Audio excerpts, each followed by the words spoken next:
Bismillahirrahmanirrahim. Pentingnya mengembalikan setiap musibah itu kepada Allah Subhanahu wa ta'ala. Karena bagian daripada tauhid adalah dengan cara mengembalikan semua musibah kepada Allah. Dan musibah itu dijadikan bagi kita sebagai pelajaran yang berharga dalam kehidupan kita untuk semakin kuat lagi di dalam kembali kepada Allah Subhanahu wa ta'ala. Ma'asyiral muslimat yang dimuliakan Allah Subhanahu wa ta'ala, kita tahu bahwa di dalam Al-Quranul Karim ketika Allah Subhanahu wa ta'ala menceritakan tentang kisah Nabi Adam, kemudian Allah Subhanahu wa ta'ala berfirman, "Faqulna ya Adam inna hadza aduwwun laka wa li zawjika fala yukhrijannakuma minal jannati fatashqa inna laka alla tajua fiha wa la ta'ra wa annaka la tadma'u fiha wa la tadha." Kami katakan kepada Adam, kata Allah, sesungguhnya ini maksudnya iblis adalah musuh dan musuh pasangan. Maka jangan sampai iblis mengeluarkan kalian berdua dari sorga, karena engkau pasti akan celaka. Sungguh ada jaminan untukmu di sana. Engkau tidak akan kelaparan dan tidak akan telanjang. Dan sungguh di sana engkau tidak akan merasa dahaga dan tidak akan ditimpa panas matahari. Perhatikan ayat ini. Allah Subhanahu wa ta'ala mengatakan, selama manusia berada di sorga, selama manusia berada di sorga, Adam dan Hawa, maka dia tidak akan mengalami kecelakaan. Siapapun yang berada di sorga tidak akan mengalami kecelakaan, kebinasaan, kehancuran, tidak mungkin. Tapi ketika manusia kemudian sudah keluar walaupun satu garis saja dari sorga, sudah tidak di dalam sorga, maka dipastikan manusia itu akan mengalami kecelakaan, akan mengalami kebinasaan, akan banyak ujian dan cobaan. Masalahnya, saya, ibu-ibu atau siapapun tidak terlahir di sorga. Kalau kita terlahir di sorga, mungkin kehidupan kita akan nikmat. Karena di sorga itu ma la ainun ra'at wa la udhunun sami'at wa la khatara ala qalbi bashar. Kenikmatannya tidak bisa dilihat mata, didengar telinga, terlintas pun tidak bisa. Saking nikmatnya. Tetapi Allah takdirkan kita tidak lahir di sana, tapi kita lahir di dunia. Sementara Allah mengatakan fala yukhrijannakuma minal jannati fatashqa. Jangan sampai setan mengeluarkan kalian dari sorga, maka engkau akan binasa di situ. Ma'asyiral muslimat yang dimuliakan Allah Subhanahu wa ta'ala, dari sini kita tahu karena kita tidak terlahir di sorga dan kita terlahir di dunia, dan Allah katakan kepada Adam, kalau engkau sampai keluar dari sorga kau akan binasa, maka dunia bukan sorga. Dunia itu darul bala, tempat kita akan dapat macam-macam ujian di dalamnya. Ma'asyiral muslimat yang dimuliakan Allah Azza wa Jalla, akan tetapi walaupun Allah Subhanahu wa ta'ala katakan laqad khalaqnal insana fi kabad, sungguh Allah Subhanahu wa ta'ala menciptakan manusia ini fi kabad, dalam kondisi susah payah. Ketika kita berada di perut ibu kita saja sudah susah tuh. Bahkan nyusahin orang tua. Dibuatnya orang tua tidak bisa tidur, tidak bisa nyenyak, sakit, susah jalan, susah baring, dan begitu seterusnya. Bahkan susah makan, mual. Ketika kita lahir nyusahin lagi. Ketika kita sudah beranjak menuju remaja, susah lagi kita karena kita perlu pendidikan, perlu makan, besar sedikit perlu bekerja, besar sedikit perlu nikah dan ingin punya anak, besar sedikit banyak penyakit dan musibah, dan begitu seterusnya. Manusia itu terlahir seperti itu fi kabad. Tetapi bukan berarti Allah Subhanahu wa ta'ala ketika memberikan ujian kepada kita supaya kita susah terus, tidak. Karena ujian yang Allah berikan kepada kita itu tidak banyak, sedikit. Lebih banyak senangnya sebenarnya kalau kita mau berpikir. Karena coba kita renungkan sedikit ya. Kadang Allah Subhanahu wa ta'ala membuat kita menangis. Kenapa? Agar kita kelak bisa tertawa, Bu. Atau terkadang Allah Subhanahu wa taala menimpakan kepada kita berbagai macam musibah. Untuk apa? Supaya kelak kita bisa bahagia. Atau terkadang sengaja Allah Subhanahu wa taala membuat kita lapar, kita haus, untuk supaya belajar bagaimana cara bertahan hidup, sehingga kita diajarkan bagaimana cara bekerja. Kalau kita tidak pernah lapar, mungkinkah seseorang bisa bekerja? Tidak. Dibuat dulu lapar, baru kemudian kita akan mencari cara bagaimana cara bertahan hidup, akhirnya bekerja, kemudian menjadi orang sukses dalam bekerja.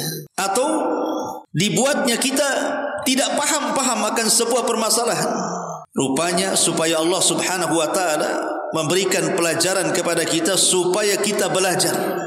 Dengan ketidakpahaman itu akhirnya kita mencari-cari tahu, bertambahlah pengetahuan. Atau mungkin mengambil sesuatu yang paling disukai.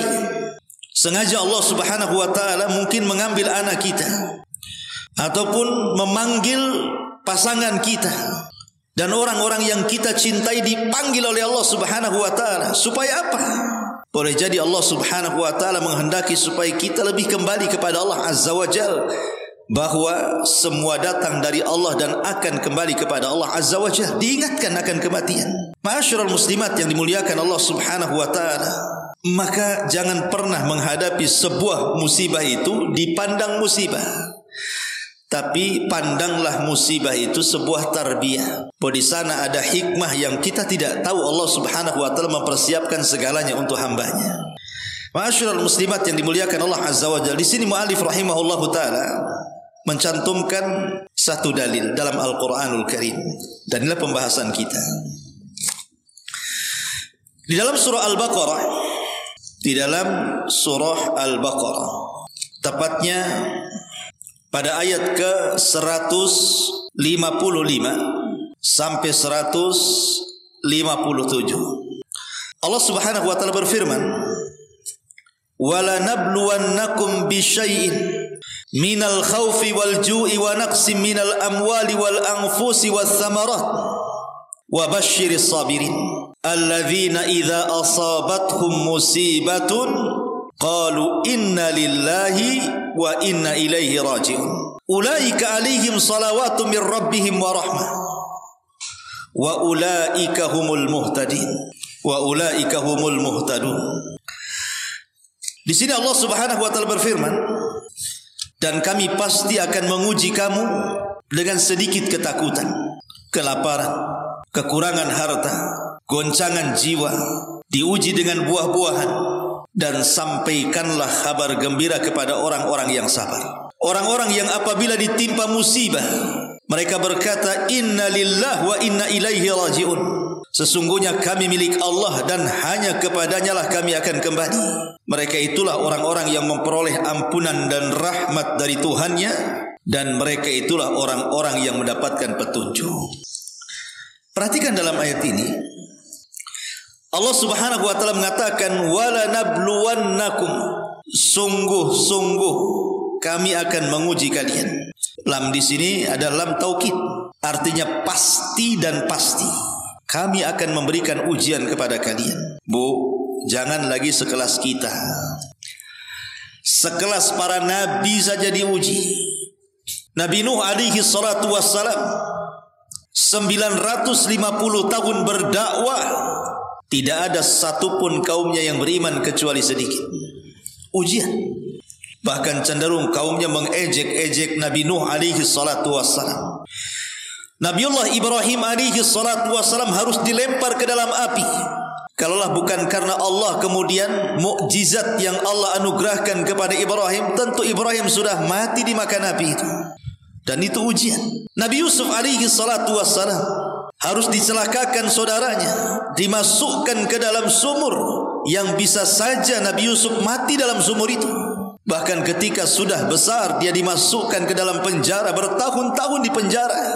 Kalau bukan karena pertolongan Allah, maka dia tidak akan pernah keluar dari penjara. Siapa lagi? Nabi Ayub diuji oleh Allah Subhanahu wa taala dengan berbagai macam ujian, mulai dari kehilangan hartanya, kehilangan anak-anaknya, sampai kepada penyakit yang dideritanya 18 tahun lamanya, sampai dijauhi manusia dan tidak mau mendekat kepadanya.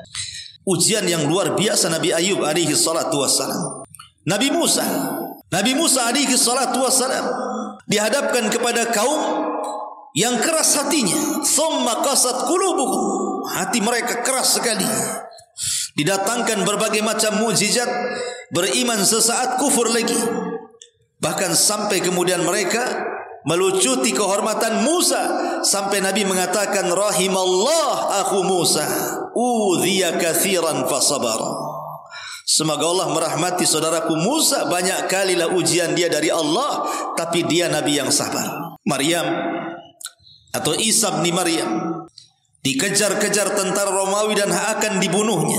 Kalau bukan karena Allah mengangkat Isa, tentu Isa jadi sasaran pembunuhan sebagaimana nabi-nabi sebelumnya, seperti Yahya yang dipenggal kepalanya dan Zakaria yang digergaji badannya, ataupun wanita suci Maryam yang tidak pernah keluar dari mihrabnya dituduh berzina.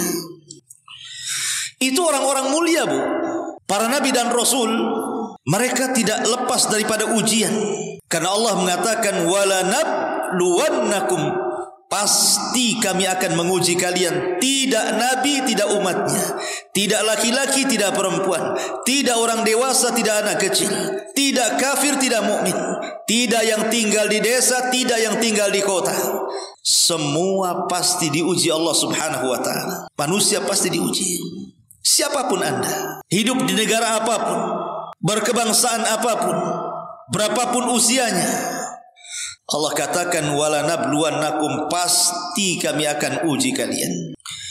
Tentu sebuah ujian, sebuah kepastian. Tidak ada manusia yang istirahat dari ujian. Terkadang ujian datang kemudian hilang, datang lagi, kemudian hilang, datang lagi. Begitulah sifat ujian. Nabi kita Muhammad sallallahu alaihi wasallam adalah manusia yang paling kenyang dengan ujian Allah subhanahu wa ta'ala. Sebutkan apa penderitaan kita hari ini. Sebutkan ibu menderita apa. Kehilangan anak, kefakiran dan kemiskinan, susah ekonomi, ditinggal orang yang dicintai. Sebutkan faktor kesehatan, faktor ekonomi. Semua derita yang kita derita hari ini, semua pernah dilalui oleh baginda sallallahu alaihi wasallam.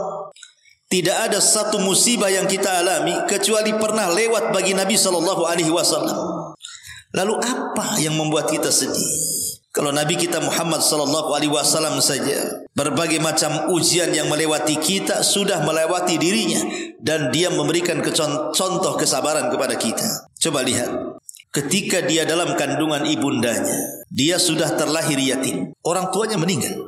Kemudian setelah dia lahir, ibunda tercintanya Khadijah Aminah bintu Wahbin pun meninggal juga, hidup yatim piatu. Kemudian wanita yang selama ini dicintainya, Khadijah bintu Khuwailid, yang Aisyah radhiyallahu anha saat cemburu kepada Khadijah, Rasul menjelaskan keistimewaan Khadijah dan mengatakan dia wanita yang beriman saat manusia kufur.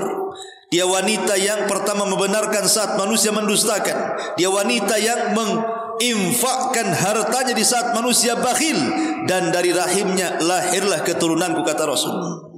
Siapa lagi yang melebihi Khadijah di mata? Wanita yang paling dicintai Nabi SAW pun harus meninggalkan Nabi SAW sampai tahunnya disebut Amul Hazni, tahun kesedihan. Ketika kemudian Khadijah meninggal, rupanya Allah subhanahu wa ta'ala datangkan lagi musibah kepada Rasul. Diambilnya anak-anak putri beliau dan putra-putra beliau. Qasim meninggal di waktu bayi, Abdullah meninggal di waktu bayi, Ibrahim meninggal di waktu bayi. Kemudian Zainab meninggal, Rasul masih hidup. Ruqayyah meninggal, Rasul masih hidup. Ummu Kulthum meninggal, Rasul masih hidup. Kecuali Fatimah, dia meninggal 6 bulan setelah Nabi SAW meninggal. Tapi lihat bagaimana Nabi SAW diuji sedemikian rupa. Di hadapannya anak-anaknya satu persatu meninggal dunia. Jadi kalau seandainya ada orang yang sedih gara-gara ditinggal mati oleh orang yang dicintainya, Nabi kita loh, ayahnya meninggal, ibunya meninggal, istrinya meninggal, anak-anaknya meninggal, pamannya meninggal, kakeknya meninggal. Apa yang kita sedihkan? Nabi SAW pernah mengalami itu. Bahkan Nabi SAW kalau cerita masalah ekonomi, Rasul pernah kelaparan. 3 tahun pemboikotan Bani Hashim oleh Abu Jahal, sampai-sampai Rasul dan para sahabatnya harus memakan dedaunan dan rumputan karena tidak ada yang dimakan selama 3 tahun. Makan dedaunan 3 tahun. Mungkin bahasa kitanya makan lalapan. Ya. Luar biasa tuh.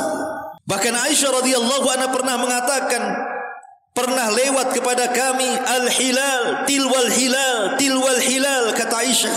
Telah lewat bulan, lewat lagi bulan, dan tidak ada satupun asap yang mengepul di dapurku. 3 bulan berturut-turut Aisyah tidak masak karena tidak ada yang dimasak. Kalau ibu tidak masak karena COD, ya bu ya, kenapa tak masak? COD katanya. Udah dipesan tuh di aplikasi, 5 menit lagi datang katanya. Kalau Aisyah radhiyallahu anha tidak masak, memang tidak ada yang bisa dimasak, bu. Artinya Nabi SAW diuji dengan kelaparan. Satu hari Nabi keluar, tengah hari keluar berjumpa dengan Abu Bakar dan Umar. Kata Nabi SAW, wa ma akhrajakuma, apa yang membuat anda keluar wahai Abu Bakar Umar? Kata Rasul. Kata Abu Bakar, ju' ya Rasul, lapar wahai Rasul. Kemudian keduanya bertanya, wa ma akhrajaka ya Rasulullah, lalu apa maksudnya kau keluar juga siang-siang ini? Kata Nabi SAW, alasan kalian keluar itu pula alasan diriku keluar, katanya. Sama-sama lapar. Kemudian disingkap baju Nabi, 2 batu dililitkan di perut Nabi. Jadi kalau Nabi SAW tidak pernah kenyang hidupnya, ketika di usia belasan tahun menjadi penggembala kambing, susah hidupnya. Lalu apa yang disedihkan oleh orang-orang susah? Nabi pun pernah susah, bertahun-tahun lagi susahnya. Tapi Rasul memberikan kepada kita satu pelajaran. Dunia harus dilewati.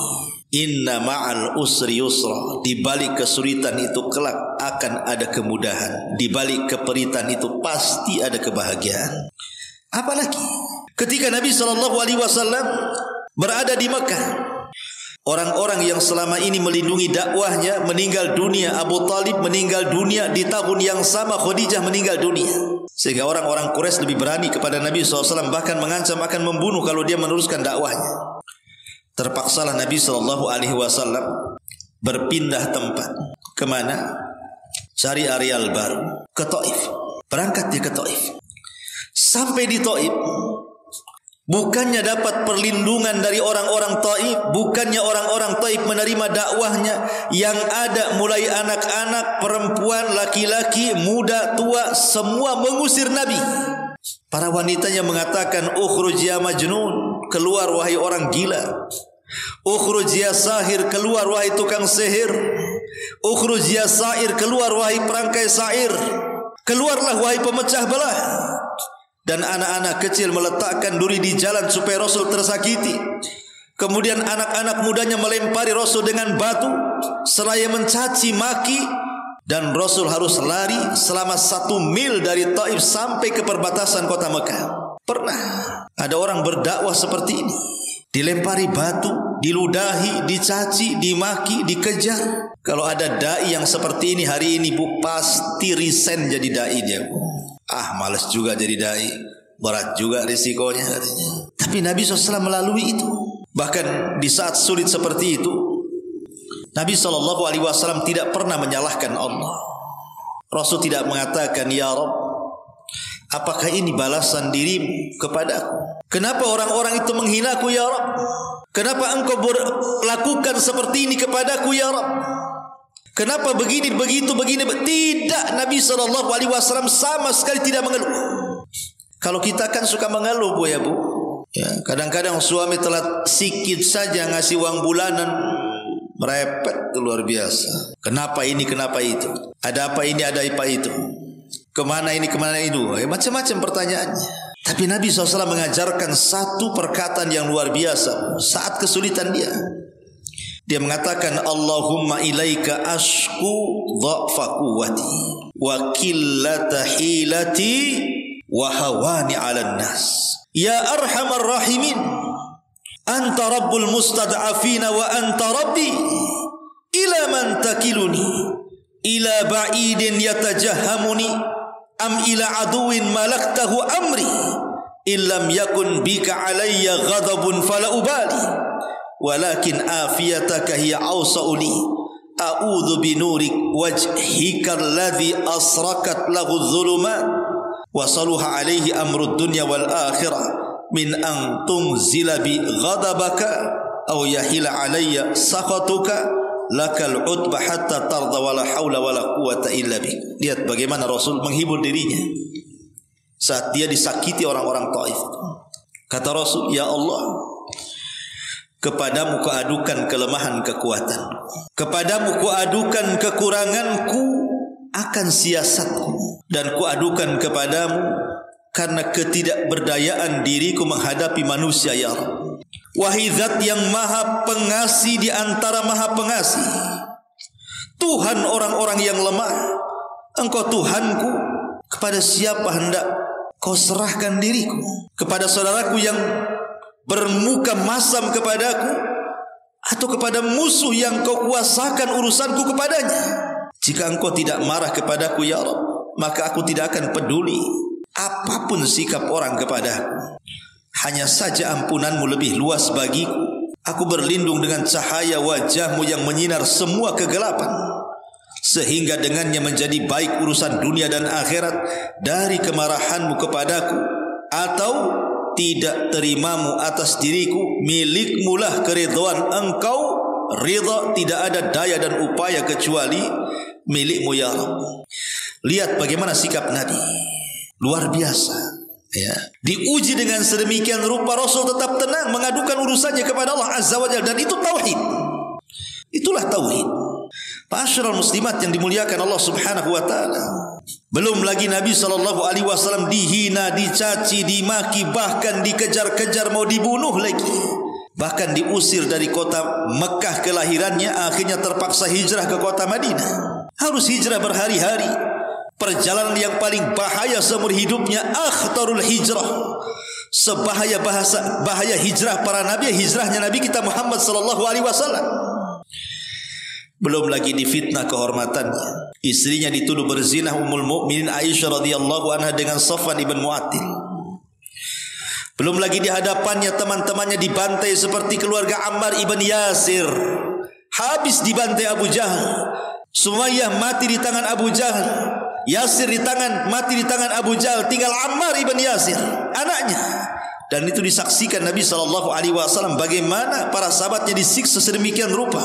Belum lagi selama dakwahnya, berbagai macam rintangan, tantangan, halangan, macam-macam dihadapi Nabi SAW.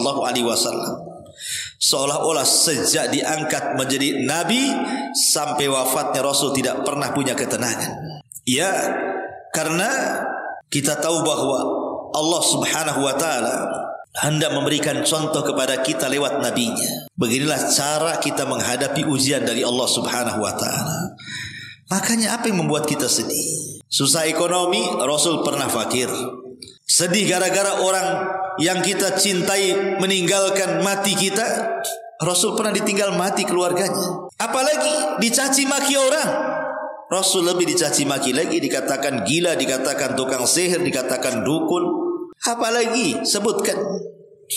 Tapi kita tidak pernah mengalami apa yang dialami Nabi, kan? Saya selama jadi dai berdakwah tidak pernah diludahi orang, tapi Nabi pernah diludahi orang. Dicaci maki bolehlah, tapi bagaimana manusia menuduh Rasul dukun, tukang santet? Alhamdulillah sampai sekarang saya belum ada orang yang mengatakan saya dukun. Apalagi sampai dilempar batu, apalagi dikejar-kejar mau dibunuh gara-gara berdakwah. Alhamdulillah saya tidak pernah mengalaminya. Tapi lihat Nabi SAW demikian luar biasa ujiannya. Untuk siapa kalau bukan untuk kita sebagai umatnya? Makanya Allah mengatakan, walaqad na'lamu annaka yadiku sadruka bima yaqulun. Dan kami sungguh mengetahui bahwa dadamu wahai Muhammad menjadi sesak dan sempit sebab ucapan manusia kepadamu. Tapi Allah mengatakan, wasbir ala ma yaqulun, dan bersabarlah terhadap apa yang mereka ucapkan. Wasbir kama sabara ulul azmi minar rusul. Maka bersabarlah engkau Muhammad sebagaimana kesabaran ulul azmi dari kalangan para rasul. Mereka lebih dulu diuji dibandingkan dirimu. Maka sama juga kepada kita, sabarlah sebagaimana Rasul SAW sabar. Itu maksudnya. Ma'asyiral muslimat yang dimuliakan Allah Azza wa Jalla. Di sini Allah Subhanahu wa taala mengatakan, "Wala nabluwannakum bisyai'in." Dan sungguh kami akan uji kalian bisyai'in, dengan sedikit. Yang diuji itu sedikit. Yang banyak itu Allah berikan kesenangan kepada kita. Cuman kalau ibu cerita, seolah-olah ibu itu lebih banyak diuji dibandingkan diberikan nikmat, kan Bu? Setiap ketemu dengan ibu cerita susah lagi. Besoknya ketemu cerita susah lagi. Besoknya ketemu cerita susah lagi. Kapan cerita senangnya, Bu? Padahal kesusahan yang Allah berikan kepada kita itu sedikit. Tapi kita seolah-olah banyak pula susahnya. Kenapa? Karena tidak bersyukur. Ya. Kemudian Allah mengatakan, minal khawfi wal ju' wa naqsim minal amwali wal anfusi wal thamarat wa basyiris sabirin alladzina idza asabathum musibatun qalu inna lillahi wa inna ilaihi raji'un. Di sini Allah Subhanahu wa taala menyebutkan 5 perkara. Inilah yang membuat orang itu tidak bisa tenang hidupnya. 5 perkara inilah yang membuat orang stres, yang membuat orang gundah gulana, yang membuat orang bingung dan tidak bisa berpikir. Padahal 5 perkara ini ujian dari Allah Subhanahu wa taala bagi hamba-hambanya. Apa itu? Pertama, minal khaufi. Kami akan uji kalian dari sedikit perasaan takut. Takut menghadapi masa depan. Takut menghadapi masalah yang sedang dihadapi di depan. Memikirkan yang telah berlalu sehingga tumbuh rasa takut. Dikejar-kejar hutang, dikejar-kejar musuh, dibayang-bayang bencana. Takut. Ya. Inilah yang membuat orang tidak tenang, kan Bu? Rasa takut yang berlebihan. Macam mana esok hari, macam mana minggu depan, bulan depan, tahun depan, macam mana anak saya, macam mana suami saya, macam mana usaha saya. Macam-macam dipikirkan, timbul rasa takut.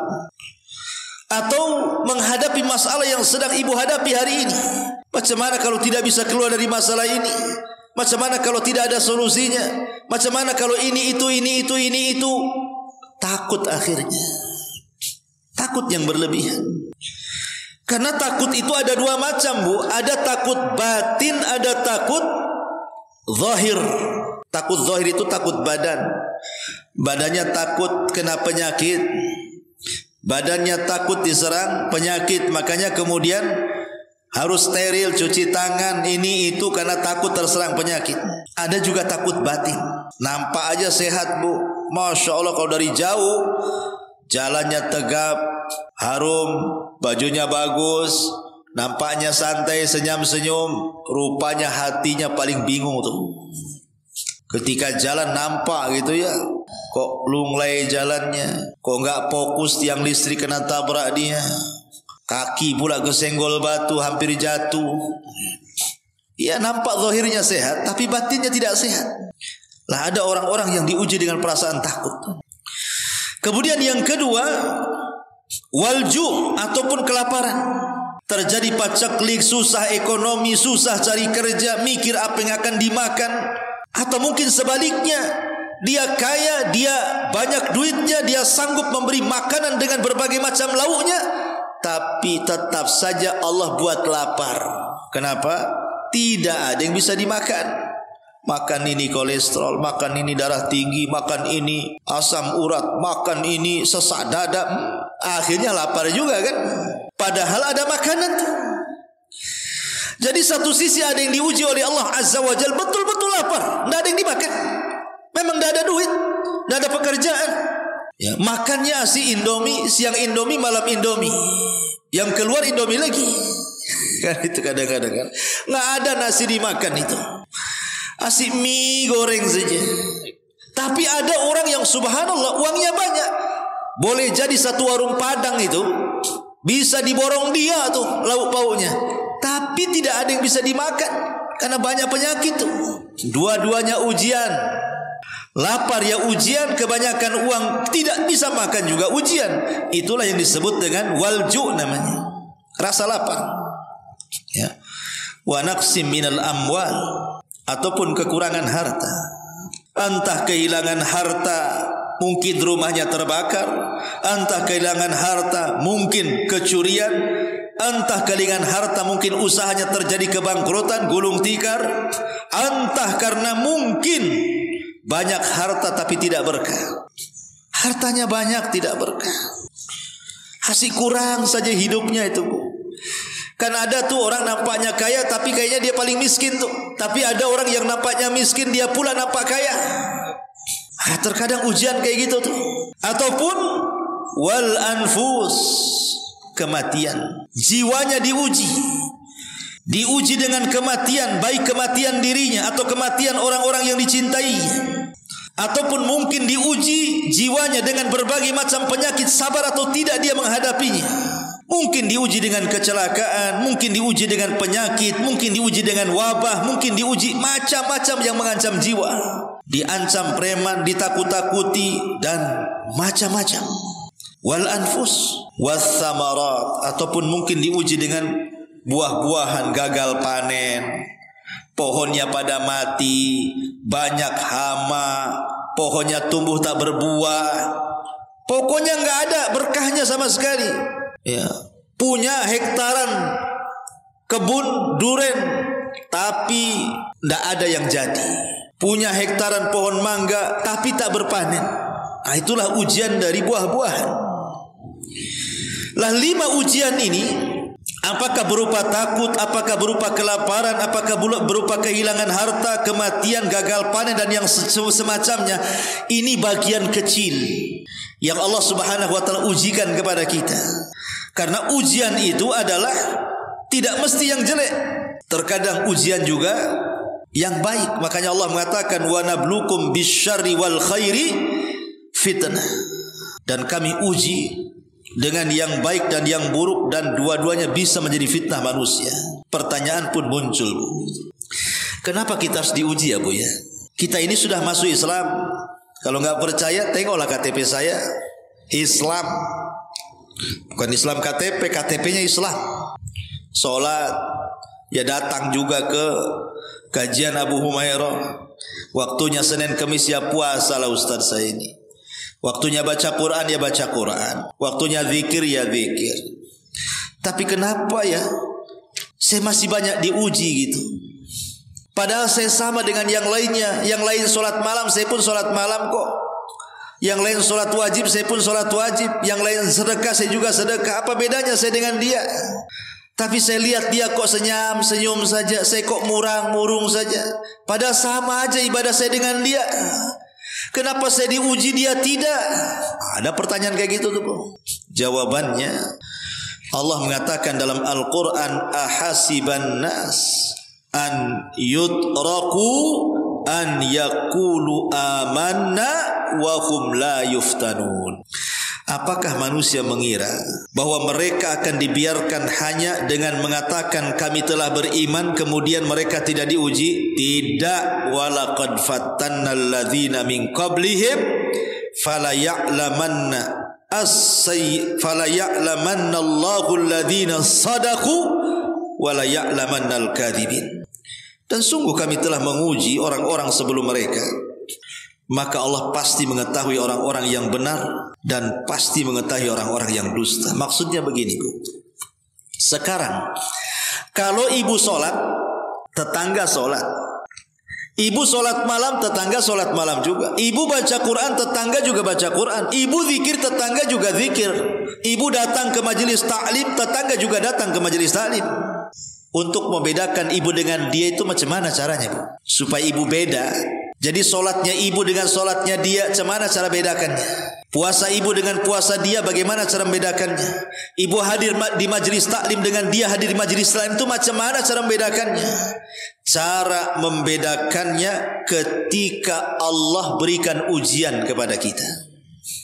Baru di situ nanti terbedakan tuh, oh solat saya beda dengan solat dia, puasa saya beda dengan puasa dia, hadirnya saya di majelis taklim beda dengan hadirnya dia di majelis taklim. Zikirnya saya beda dengan zikir dia. Dengan ujian itu terbedakan antara kita dengan mereka. Disitulah Allah menguji supaya Allah tahu siapa di antara ibu yang ria, siapa yang ikhlas, siapa yang benar keimanannya, siapa yang dusta keimanannya, siapa yang bohong-bohongan, siapa yang serius, siapa yang karena Allah, siapa yang bukan karena Allah, siapa yang ini, siapa yang itu. Dengan ujian itulah tersingkap mana yang berjalan di atas kebenaran dan mana yang berjalan di atas kedustaan. Itulah fungsinya ujian di sini. Kalau ibu tidak diuji, ya macam mana nguji solat ibu tuh? Dengan ada ujian disitulah ibu teruji solatnya, ibu teruji zikirnya, baca Qurannya, ibadahnya teruji di situ. Apakah ibadahnya itu bisa menenteramkan hati, lebih mendekatkan diri kepada Allah, ataukah tidak? Dikasih ujian. Rupanya banyak orang yang ahli ibadah tumbang dengan ujian. Sekali diuji, sudah tidak solat lagi, sudah tidak baca Quran lagi, sudah tidak zikir lagi, tidak lagi hadir di majelis ta'lim. Berarti terbedakan ibu ibadah karena siapa tuh? Itulah kenapa kita perlu diuji, supaya teruji ibadah kita ini. Ma'asyiral muslimat yang dimuliakan Allah Azza wa Jalla, dan perlu diketahui bahwa ada rahasia besar kenapa kita harus bersyukur kita ini diuji. Ya, ma'asyiral muslimat yang dimuliakan Allah Subhanahu wa taala. Adam di sorga dengan Adam di dunia, bagus mana? Bagus Adam di dunia. Karena di dunia Adam kemudian bermaksiat dan Allah Subhanahu wa taala ampuni dosanya dan Allah angkat dia menjadi orang yang paling mulia. Innallaha astafa Adam. Allah jadikan dia orang pilihan. Kalau di sorga tidak jadi orang pilihan. Artinya bahwa ketika orang diuji oleh Allah, terkadang akan jauh lebih baik lagi. Seperti Adam. Di sorga nggak ada ujian. Tapi ketika dia keluar dari sorga dan ke dunia, nampak ujiannya. Dan ia lolos dari ujian sehingga Allah pilih menjadi makhluk terbaik. Innallaha astafa Adam. Allah pilih Adam. Begini bu ya, tidak semua ujian itu jelek. Karena terkadang ujian itu disebut satu nafas dengan ampunan. Ujian itu disebut satu nafas dengan ampunan. Ampunan dari Allah Subhanahu wa ta'ala. Terkadang kita banyak dosa bu, susah mau tobat, mau istighfar. Akhirnya makin tumpul-tumpullah dosa kita ini. Karena berdosa tapi tak mau tobat, berdosa tapi tak mau istighfar. Lah terkadang datangnya ujian itu disebut satu nafas dengan ampunan. Contoh umpamanya hadis Abu Hurairah radhiyallahu anhu, Nabi SAW mengatakan, "Ma yazalul bala bil mu'mini wal mu'minati fi nafsihi wa waladihi wa malihi hatta yalqallah wa ma alaihi khati'ah." Kata Nabi, ujian selalu bersama dengan orang-orang laki-laki yang beriman dan juga perempuan yang beriman. Baik dalam dirinya, baik ujian itu pada anak-anaknya, baik ujian itu pada hartanya, sampai dia berjumpa dengan Allah dalam keadaan tidak mempunyai satu pun kesalahan, karena dikikis dengan ujiannya. Ingat, ujian itu selalu disebut satu nafas dengan ampunan. Bersyukurlah kalau diuji, hakikatnya menggugurkan dosa kita. Ketika orang itu banyak diuji, lepas satu datang ujian lain, lepas ujian lain datang lagi yang lainnya, datang lain, sampai betul-betul tidak ada satu dosa yang tersisa dalam badan kita dan kita menghadap Allah sudah tidak punya kesalahan. Kan enak tuh. Ya, tanpa bertobat, cukup ikhlas dengan ujian, sudah tidak punya dosa. Yang kedua, bahwa di balik ujian itu ada kebaikan. Nabi mengatakan, "Man yuridillahu bihi khairan yusib minhu." Barang siapa yang diinginkan oleh Allah kebaikannya, maka Allah akan mengujinya. Barang siapa yang Allah kehendaki kebaikan pada hidupnya, pasti Allah akan mengujinya. Artinya ujian itu disebut satu nafas dengan datangnya kebaikan dari Allah. Kemudian yang ketiga, bahwa ujian itu tanda cinta Allah kepada kita. Sebagaimana ibu punya anak, Ibu sekolahkan, padahal tahu sekolah itu kan pagi bangun nanti belajar malam lagi. Kadang-kadang lelah nengok anak kita belajar itu kan. Tetapi kan orang tua bukan berarti kemudian hendak menghina anaknya kan, Bu. Tapi justru demi kebaikan anaknya kan. Dipisahkan jauh-jauh, disekolahkan di mana, dipesantrenkan di mana gitu kan. Nggak mungkin lah orang tua memberikan ujian seperti itu supaya anaknya celaka. Tidak kan. Untuk masa depan dia. Sama juga dengan Allah kepada kita. Jadi Allah Subhanahu wa taala itu kalau cinta dengan kita, pasti Allah akan berikan ujian itu. Makanya Rasul mengatakan, "Inna idhamil jazama idhamil bala, wa inna Allah idza habba qauman ibtalahum, faman radiya falahu ridha wa man sakhita falahu sukhtu." Sesungguhnya besarnya pahala sesuai dengan besarnya ujian. Jika Allah mencintai sebuah kaum, maka dia akan mengujinya. Kalau dia redha, Allah redha. Kalau dia murka, Allah juga murka. Lihat bagaimana di balik ujian itu menunjukkan tanda cintanya Allah kepada kita. Dan yang terakhir ini yang paling penting. Terkadang ujian itu diberikan di dunia itu dalam rangka Allah menyegerakan siksaan bagi kita di dunia, supaya ketika di akhirat kita sudah tidak disiksa lagi. Makanya Nabi mengatakan, "Idza aradallahu bi 'abdihi al-khaira ajjala lahu al-uqubah fid dunya wal akhirah. Ajjalallahu al-uqubata fid dunya. Wa idza aradallahu bi 'abdihi syarra amsaka anhu bi dzambihi hatta yuwafiya yaumal qiyamah." Kalau seandainya Allah menginginkan untuk hambanya kebaikan, niscaya dia akan menyegerakan hukumannya bagi hamba tersebut di dunia. Namun jika Allah menginginkan kejelekan untuk seorang hamba, niscaya Allah akan menahan dosa-dosanya sampai terkumpul dan akan dibalaskan dengan sempurna kelak pada hari kiamat. Na'udzubillah. Jadi kalau diuji, boleh jadi Allah segerakan hukuman bagi dia supaya di akhirat sudah tidak ada hukuman lagi. Tapi kalau bagi orang yang tidak dikehendaki kebaikan, Allah sengaja Allah biarkan tuh, nggak dihukum di dunia, tapi nanti dihajar di akhirat. Na'udzubillah. Oleh karena itulah maka inilah diantara sedikit keterangan dari surah Al-Baqarah ayat 155 sampai 157 ya, tentang mengembalikan ujian ini kepada Allah Subhanahu wa taala.